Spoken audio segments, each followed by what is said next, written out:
C'est là, ce Mercier? Oui, monseigneur, c'est monsieur Bonacieux. C'est bien, donnez-moi ces papiers et laissez-nous.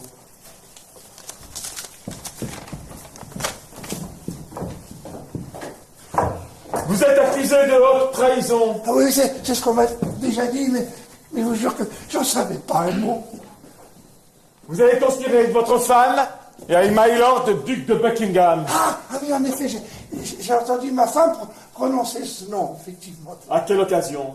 Elle disait que son éminence, le cardinal, voulait faire venir Buckingham à Paris pour le perdre et la reine pour le perdre aussi avec lui.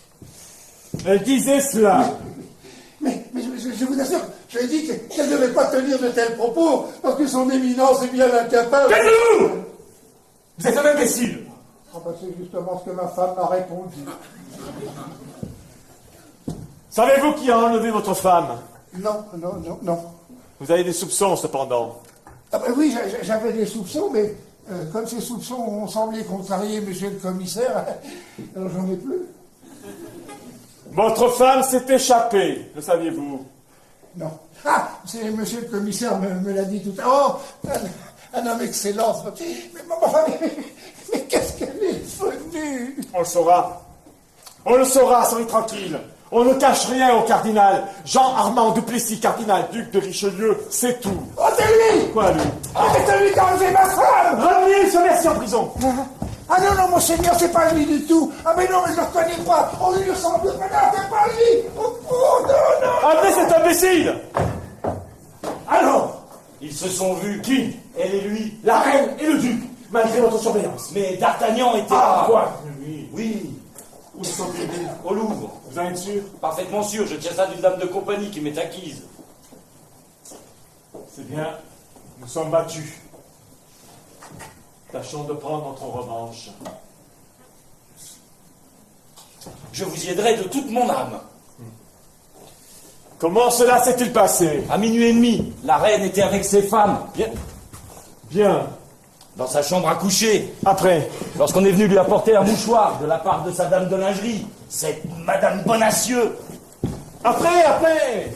Aussitôt, la reine a manifesté une grande émotion, et malgré le rouge dont elle avait le visage couvert, elle a pâli. Et ensuite? Aussi. Cependant, elle s'est levée et d'une voix altérée. « Mesdames, a-t-elle dit, attendez-moi 10 minutes, puis je reviens. » Et elle a ouvert la porte de son alcôve, puis elle est sortie. Et combien de temps la reine est-elle restée hors de sa chambre? 3 quarts d'heure. Elle est rentrée ensuite? Oui, mais pour prendre un petit coffret de bois de rose à son chiffre, et sortir aussitôt.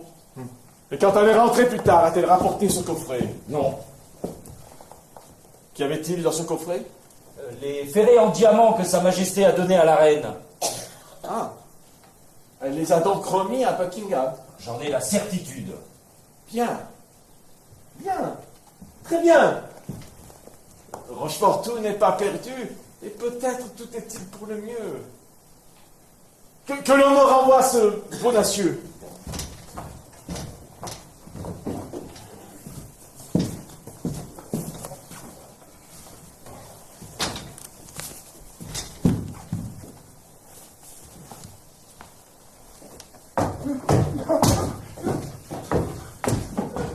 Vous m'avez menti, Mercier.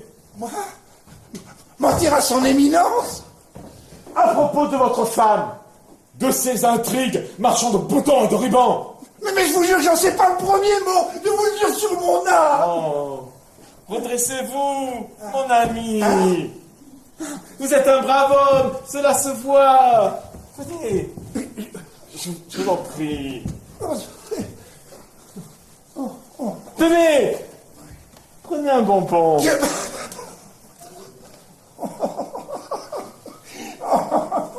Un seul.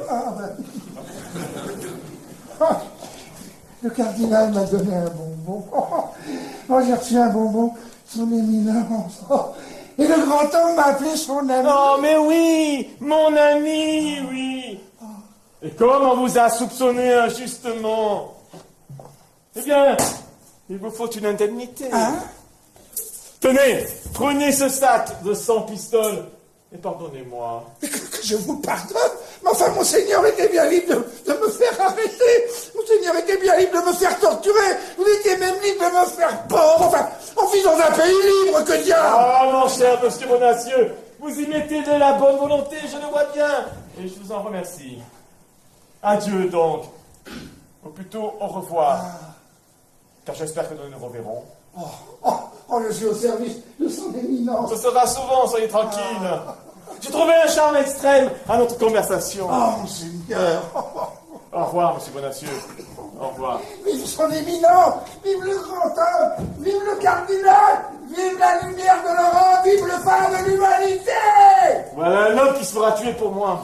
Qu'en avez-vous fait? Ce qu'on pouvait en faire, l'espion de sa femme. Quels sont les ordres de votre éminence? Que la reine demeure dans une sérénité parfaite, qu'elle ignore que nous avons connaissance de son secret.